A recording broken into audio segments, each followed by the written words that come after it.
Chandraya Radhikaya Tadari Krishnaya Krishna Bhaktaya Tadvaktaya Namo Namaha Vanchakalpatrubhyascha Kripa Sindhuvayevacha Patitanam Pavanebhyo Vaishnavebhyo Namo Namaha Jai Shri Krishna Chaitanya Prabhu Nityananda Shri Advaita Gadadhara Shivasari Gaura Bhaktavinda Hare Krishna, Krishna Krishna, Hare Hare, Hare Rama, Rama Rama, Hare Hare. Dandavat Pranam devotees. Dandavat Ganga Didi. So, this is, I almost don't want to say it, but I always am obliged to say it, maybe as a reminder to myself. This is supposed to be a short analysis of a particular topic. Hopefully it will stay short. So basically, let me get right to the point.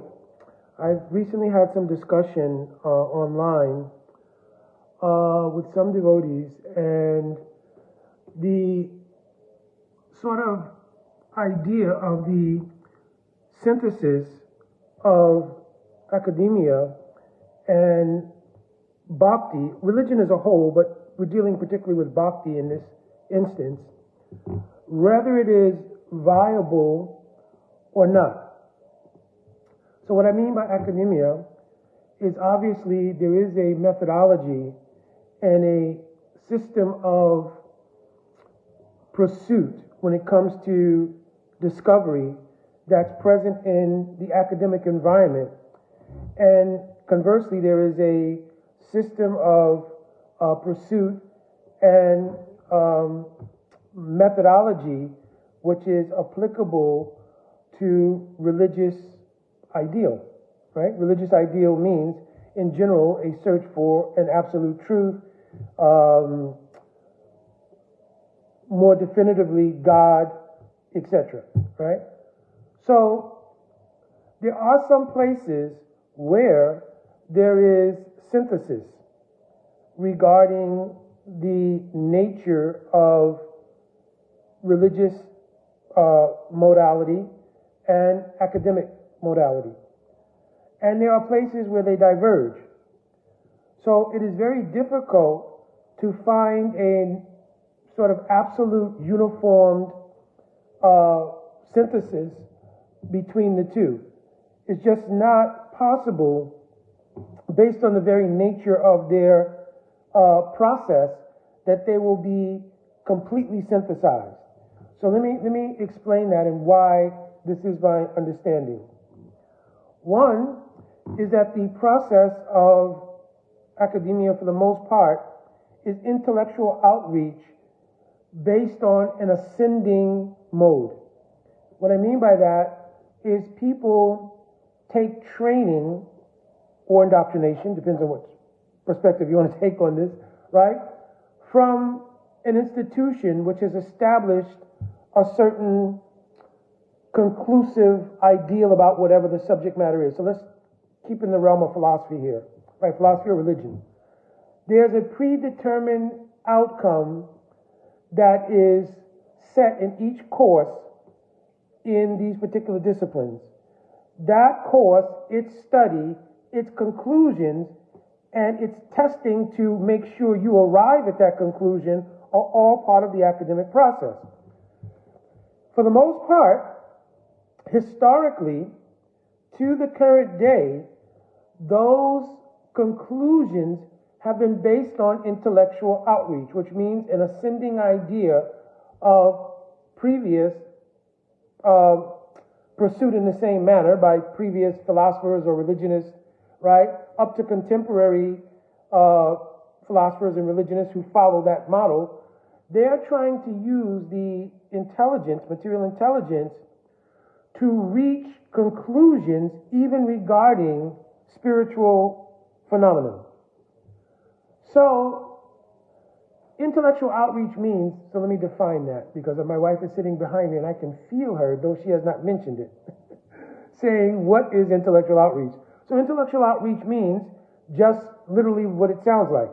The attempt to reach from the intellectual platform to reach out as far as the intelligence will go back and rearm oneself with further intellectual conjecture, experiment, etc., and then come back to the table and try to reach out further using that same methodology of the intelligence, material intelligence. On the other hand, spiritual process is revelatory and descending. It means that there is a process which a spiritualist avails themselves by practice, and which in, let's say, for instance, in the process of yoga, bhakti, or whatever, in Sanskrit, it's called sadhana. So they avail themselves to a practice with the idea it will be a simultaneous preparation of the consciousness to receive revelation, and there's an expectation of an aspect of mercy, kripa, from God, or the ideal which they are trying to obtain, that absolute truth, that there's a factor of mercy or kripa that will, in combination with the sadhana, which is an invocatory process, create a situation in which there'll be the descent of revelation.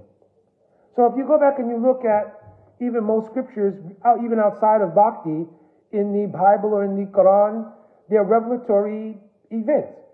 Revelation to Moses, revelation by the angel Gabriel to Muhammad. So the entire process of spirituality is revelatory and descending. So because of that, there's obviously going to be many points of divergence. And I'm going to give the example based on the discussion I had. The original post was about the dating of Srimad Bhagavatam.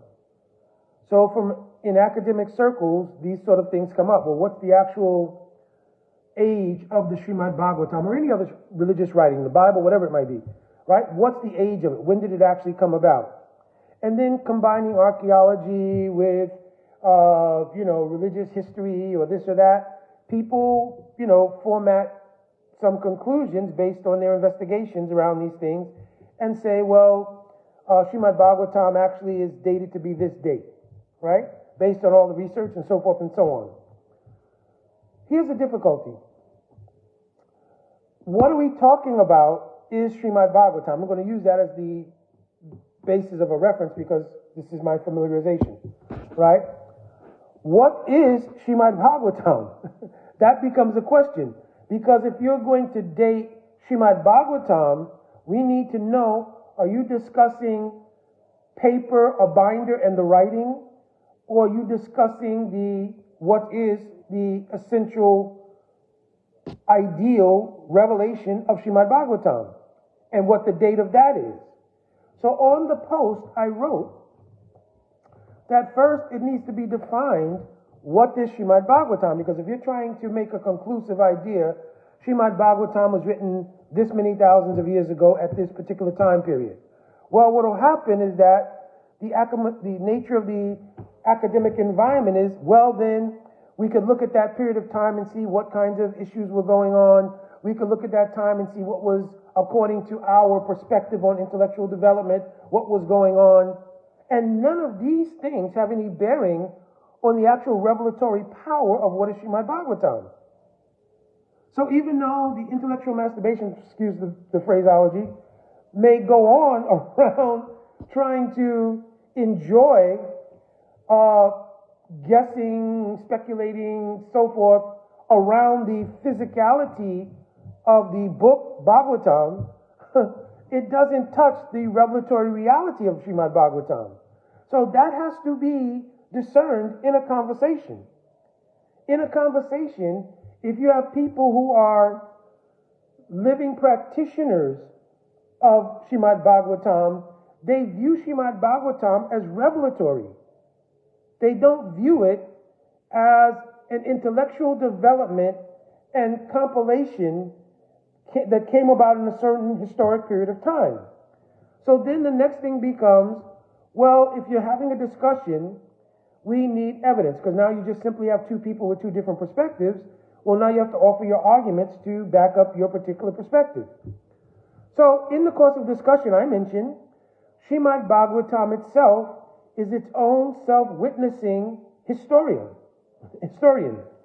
Because in the very first verse of Srimad Bhagavatam, it's explained.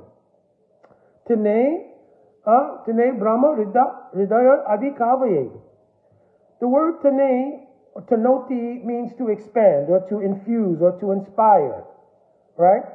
So, Rasa Brahman, meaning spiritual reality or spiritual truth, was imparted, Hrida, in the heart of the Adhikavi.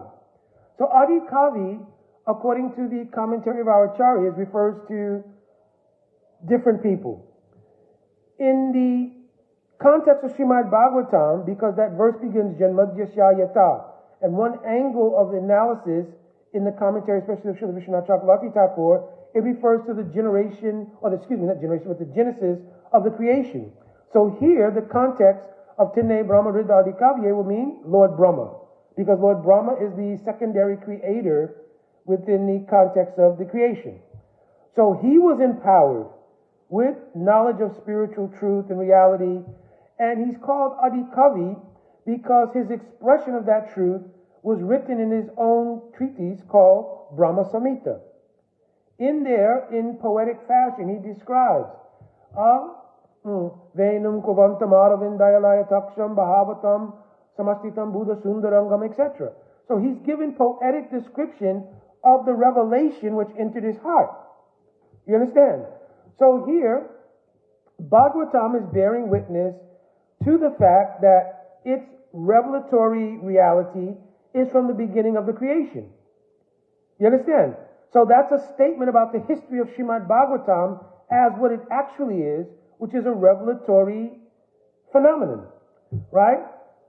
So you cannot synthesize that with academic ascending search through various investigations and other kinds of archaeological, etc., dynamics and come to a conclusion about that fact. You understand? So what tends to happen in the academic circle is we will dismiss the ability of Srimad Bhagavatam to be its own witness and evidence for its history based on something called circular reasoning. Right? The logical fallacy of circular reasoning. So, historically, many philosophers of ancient times, and in this particular case, Aristotle, he came up with a whole set of rules and regulations regarding presentation, obviously in the academic environment, of the offering of evidence in an argument. So one of the things that was offered was the idea of circular reasoning. So let me give you an example of that. I just did in the form of Bhagavatam, but it'll be more clear here. Somebody says that the Bible is the Word of God. Somebody gives the argument, well, how do we know that? And the answer is, well, it's mentioned in the Bible itself. And so they say this is called circular reasoning, which is not allowed in discourse. Now, the obvious question will be, who says so? Who says so? Who's made the mandate that we're all obliged to, that this phenomenon called circular reasoning is a standard by which everybody has to operate? They don't bring up that part, right? Even though we know historically, when you go back, you know it was Aristotle who created this. There's always been, not only in Western philosophy, but also in Eastern philosophy, rules of discussion and rules of evidence, right? So it's not unique to Western philosophy, right? And I'll get to that in a second. But the question becomes, well, who said so? Well, trace it back, Aristotle said so. Next logical question, who's Aristotle? What's his mandate to make a rule like that? Who was he? What was his realizations? What was his ability to say that? We know Aristotle, you get different kinds of arguments, but supposedly Aristotle did believe in God. They had this certain, most of the earlier Western philosophers accepted God, at least we know, by the ideal of causation. They had the idea that certainly there's an original cause of something, and they had various conjectures and so forth about what that is and how it fits into the human dynamic. But overall, we could say, let's say even they believed in God.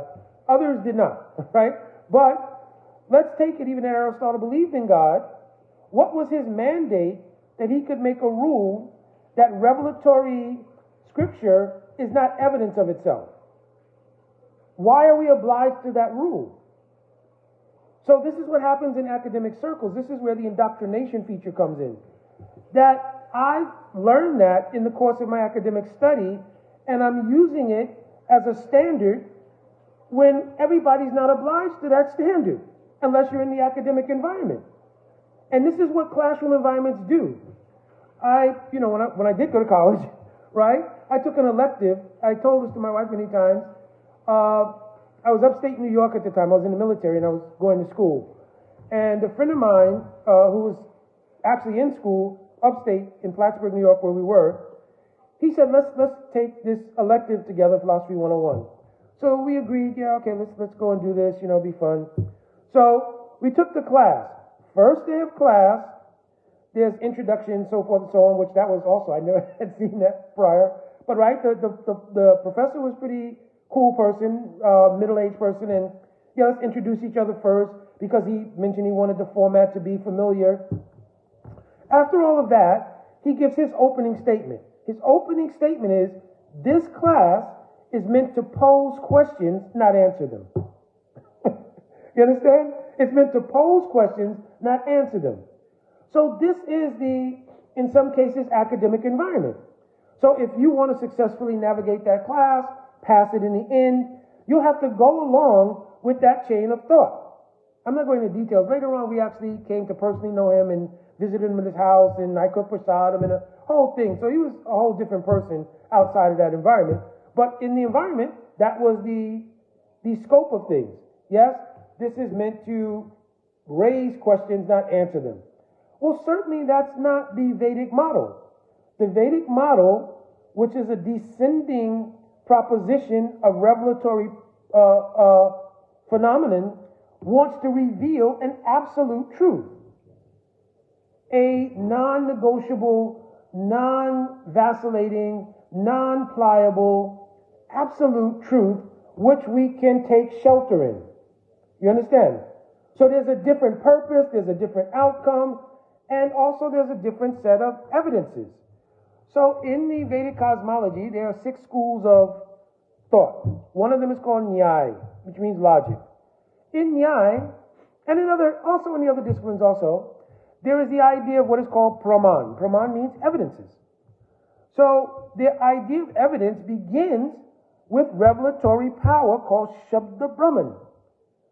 The revelatory potency within transcendental sound, which descends from the realm of divinity. You understand? So this is their basis of evidence. You understand? It starts with Shabda. And then Pratyaksh, which means your own direct observation, Anuman, inference, right? Upaman, comparison, right? Abhav, by understanding something by the absence of something else. So in this way, there are there's 10 altogether, but there's other things also, but there's 10 main kinds of Praman. But our Jiva Goswami Pad, who we consider to be the eminent philosopher, right, has distilled them to 3 things, which is Pratyaksh, Anuman, and Shabda. But they're all dependent on Shabda. Because in the Vedic cosmology, the idea is that Shabda is a revelatory divine manifestation. It is not an ascending intellectual outreach. Why? Because it's considered aprakrita vastu prakrita nagochara. Prakrita nagochara. That which is aprakrita vastu means reality. That which is a reality beyond the material arena can't be accessed by material intelligence.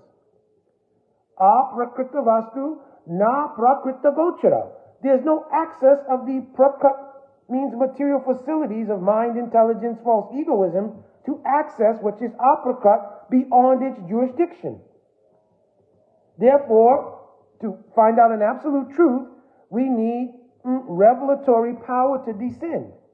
How does that happen? And here's where the real differentiation comes in process. The academic environment encourages intellectual outreach. That's the whole basis of it. But actually, when you really go back and look, the word education comes from the Latin word educare, means to bring out that which is within. So the very nature of the word indicates bringing out revelation, right? What has come within should be brought out. But the modern model is external investigation, conjecture, etc., conclusion, take that and digest it, internalize that. It's the actual opposite of education, really, right? So, that being said, you can see that the two processes are vastly different and they yield different results. Now, what you'll have happen in almost every one of those kinds of discussions is someone will say, well, you're saying that, but that's your subjective experience or reality, and it's not suitable for placement in the purview of the general mass of people. But one of the faulty arguments here is, have you polled the general mass of people or something? Have they actually heard the logic and reasoning of the descending process versus the ascending process, etc.? No. So what people do is they garner consensus based on supposition. It sounds good to me, therefore everybody must go along with it, therefore this is the standard. You understand? So that's the first issue, that actually the two processes are vastly different. Now, if you look at many people who've taken to the spiritual path, including myself, people went through the academic process. You understand? People went through the process of intellectual outreach, in most cases prior to their spiritual epiphany or whatever, and looked at things from the analysis of their own intellectual capacity and examined this and looked at that and so forth, came to a conclusion upon contact with the descending mode, these things are just beyond my capacity. They take up inspiration to facilitate the process of descent of divine revelation. So our challenge should be to those persons, yes, we've done the academic model, right? And we found that our conclusion came that it was beyond our intellectual jurisdiction. Therefore, we're looking at the descending model. Have you looked at the descending model? Right? And if they declare, well, that's just your faith, say, no, it's not. It's my science. What is science? A hypothesis, experimentation, observation, replication. So we're saying that the practice of sadhana, or any spiritual practice, right, is a environment in which the hypothesis was, by this, I will have access to jurisdictions beyond my intelligence. The experiment is the practice. You have to follow what is southern in any given religious tradition. Right? Observation. Have you had experiences that inform you by your observation that this is working, this is real? And yes, people are having revelation and realizations which confirm the experiment of the sadhana. Is it ability to be replicated in the general mass of people? It certainly is, if the people will take up the process. If you tell me that I have to do a scientific experiment to prove a certain chemical combination, and I say, no, I'm not doing that experiment, how can I confirm without replicating the actual process needed for that particular outcome of that chemistry experiment if I'm not going to do the experiment? So here's where there's a great divergence between academia and actual descending process of spirituality. Understand? So there's never going to be on the same page. And also what happens a lot of times in discussion is, what paradigm are we speaking in is never established. So you have somebody speaking from the intellectual outreach academic platform, somebody speaking or chiming in from a practitioner's perspective, and obviously unless these kind of nuances are discussed, understood, agreed upon, we don't have a basis of discussion, because there's going to be a natural point of divergence. You understand? So in that discussion, I was explaining that really, in the long run, the only way the discussion becomes viable is when both people have stood on both sides of the discussion. So I made the declaration, I did. I stood on the side of academic pursuit and intellectual outreach, etc. Right? I've been on that side. That, for me, culminated in the submission to the descending process and the process which invokes that descent of knowledge beyond the purview of my material intelligence, right? So the question here is, are those who are on the other side, are you willing to come and take up the process by which the nature of revelatory descending facility is made? Are you willing to do that? And if the answer is no, you shouldn't have to do that, well, why should anybody have to be obliged to Aristotle's philosophy or this or that? Why? And if there's no onus on either side to take up either model, what are we talking about? Then it becomes Tarka apratishta shuttayo vivinam. Tarka apratishta.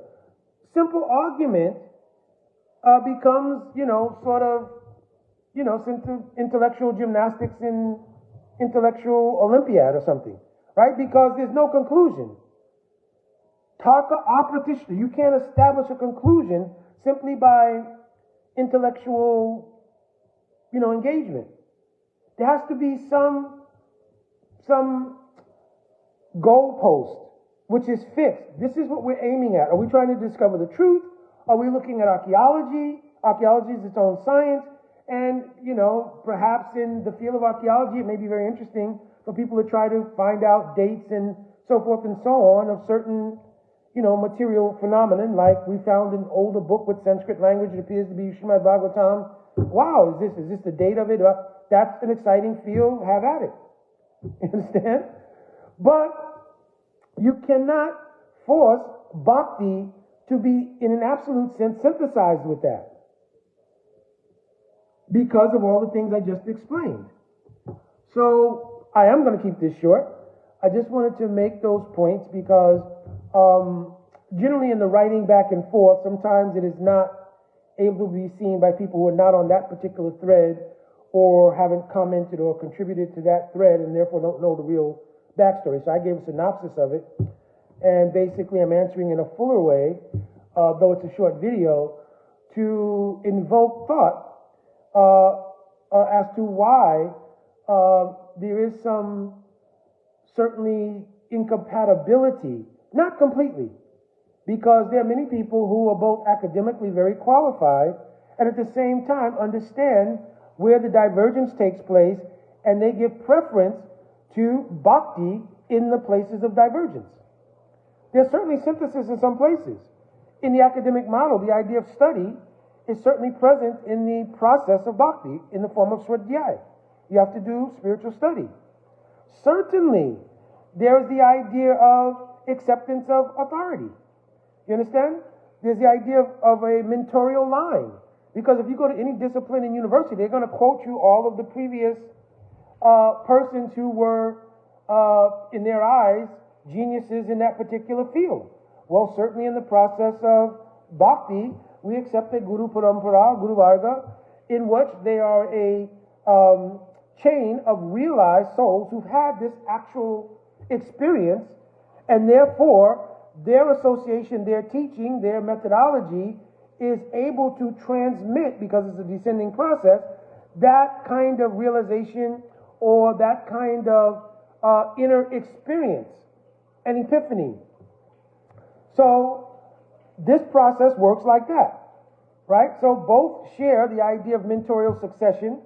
Both even accept the idea of mutual encouragement via a grouping of people who have the same kind of mindset, right?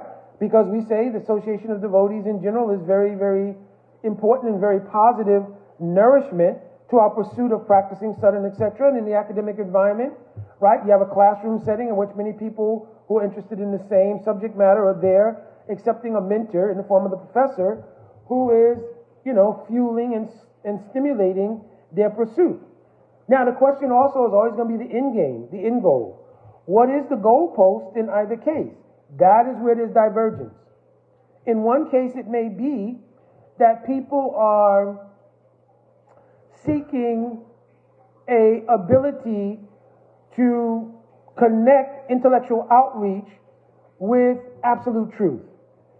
And let me give one more example of one example that's shown about that. There are many people who therefore declare that truth is ever evolving. But truth is not ever evolving. Truth has an absolute status. You understand? Truth has an absolute status, and the bliss or the beauty of the absolute truth's feature of the relationship once established, that is ever expanding. The truth is the truth. Just like, for instance, in our cosmology, it is mentioned, Ishvara Parama Krishna Satchidananda Vigraha Nadi Adi Govinda Sava Karana Karanam. This is one of the things that Brahma realized in the beginning of the creation. Krishna is the supreme absolute truth, who is the cause of all other causes and has no cause. Therefore, there is no truth. Mata Parantaram Nanyat Kenchiristi Jananjaya. Oh, Arjun, there is no truth superior to me. So there is a conclusion to truth. There's no conclusion to the beauty of the relationship with the truth. That's a difference. The idea that truth is ever evolving is simply moving the goalpost because of the inability to achieve the touchdown in this example or this simile of achieving it. Therefore, you keep moving the goalpost back. It's ever evolving. The reality is that you can't score on the basis of intellectual outreach when you're looking for absolute truth. You understand? So there's this idea, well, the truth is always morphing and becoming different. So that validates the idea of a perpetual model of intellectual outreach because it doesn't have to come to a conclusion. Also, one of the factors about this is that when you introduce conclusive truth, there's an obligation to relate to it in a certain way. And people want the independence, which is part of the material faculty of false egoism. They want the material facility to have minute independence and exploit it. Therefore, I can't establish an absolute truth because then that's going to oblige me, right, to have some relationship with it. You understand? Once you discover, oh, there's an absolute truth. Okay, well, this is it. This is what it is. What does that mean for me and to me, and how am I related to that? See, that's a natural outcome of discovery of absolute truth. But if I relativize, or remove the idea of an absolute truth, it keeps open the relativity of an ever-evolving, self-indulgent sort of perspective. Right? I can keep and in that case, what generally happens is false egoism and the material intelligence in mind become the de facto truth. You understand? Though they're temporal, though they're incapable of fully digesting even everything in this world because they're imbued with faults, right? Brahma Pramada, Vipralipsa, Karna Pravaktava, 4 kinds of faults. They make mistakes. They're subject to be illusion. There's a propensity to cheat. You understand? So the ability of that material faculty imbued with those faults can never capture an absolute truth. But the continuum of an idea that the truth is an ever-evolving thing, and so is my intelligence, right? And then people go back and look historically, well, there's been a evolution of intellectual capacity. Ask them to go back and explain the mathematics of the pyramids in Giza. I've been there, right? So ask them to go back and give me the mathematical structure and then reproduce it if intelligence is increasing. So anyway, I don't want to get diverted to stuff like that. But the point being here that the idea that intelligence is undergoing some kind of evolution, right, is also an academic model. You understand? Because it indicates that our idea that there is an ever-unfolding aspect of truth and we're catching up to it somehow or another is the dangling of the carrot in the academic ideal that perpetuates it. You understand? If there's an acknowledgement of an absolute truth, who is Ishvara Parama Krishna, What is my relationship with that? Whether it's Allah, God, Jehovah, whatever nomenclature you choose to use, what's my responsibility now in relation to that? And once that comes into play, an obligation of responsibility to that truth is where people become because I want to keep my independent idea of playing God, more or less, right? It may not be as gross in all people, so I'm not making some general criticism here. I'm just saying that idea of wanting to keep my independence becomes a big thing. Therefore, if you look at the process of bhakti, the first thing that's asked is that you give that up. It is called saranagati. That very first anga of bhakti, and the doorway to bhakti is called saranagati. It means you give that up. Therefore, it's permeated by a concept that's repeated over and over again.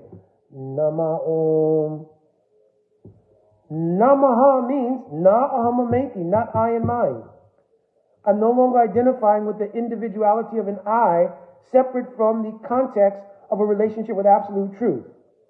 What is my constitutional position in relation to absolute truth? Dasosmi. I am a das. Das here is often translated as servant, but it has many other implications. I'm not going into it now. It'll seriously prolong this thing, which already has gone over the line of being short, right? So, but it'll forcibly indicate many things in relation to that truth. Therefore, people do not want to do it. So it is the first step in the process of descending revelation, is saranagati. Because if you don't give up the idea of intellectual outreach, then you'll never be able to accommodate the descent of revelatory power. Understand? All right, I think I'm going to end here because I have some other services to do. If there are any questions or comments, you can put them in the chat here, and I'll try to go back and answer them. And maybe those devotees who also want to share, right, your understanding of these kind of things, you can also put that in. All right, my dandavat pranam vancha kalpatrubhyascha kripa sindhuvevacha patitanam pavanebhyo vaishnavebhyo namo namaha. Jai Radhe Radhe.